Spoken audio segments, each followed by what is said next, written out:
Magandang araw mga kamarites. Ayan nga, papasok na ang marites ko.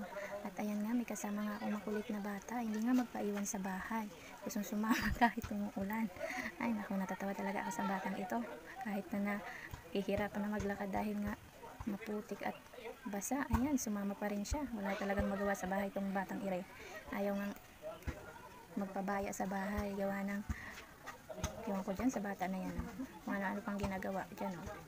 Meron pa nga hawak-hawak na tinapay, gawa ng hindi pa nga nag-aalmusal.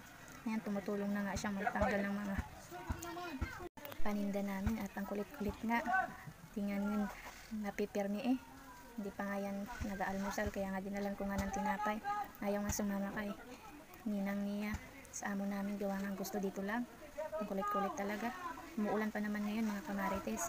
At hindi nga yan kung ano-ano talaga, tsusero talagang batang iri. Ayaw nga magpapigil kung ano-ano ang ginagawa. Ayaw nga magpaiwan sa bahay. Kung ano-ano pa hinihingi sa akin. Gawa ng ang kulit-kulit. Hinihingi nga sa akin dyan ng kung ano-ano pang sinasabi sa akin ng batang ito. Hindi nga yan makapag-pirmi dyan. Kung ano-ano ginagawa. Daldal ng daldal. Hindi naman maintindihan na sinasabi. Kung ano gusto niya. Ayaw dumating na nga rin yung kanyang mga pinsan. At hindi nga yan matigil sa kakadaldal. Mayroon pang hinihingi sa akin, hindi ko nga mabigyan, gawa nga ng nagmamadali na kaming maglagay ng aming mga paninagawa ng tanghali na din at umuulan na. Nagtutulo pa dyan sa bubong namin. Kaya hanggang doon lang muna. Maraming salamat sa panonood.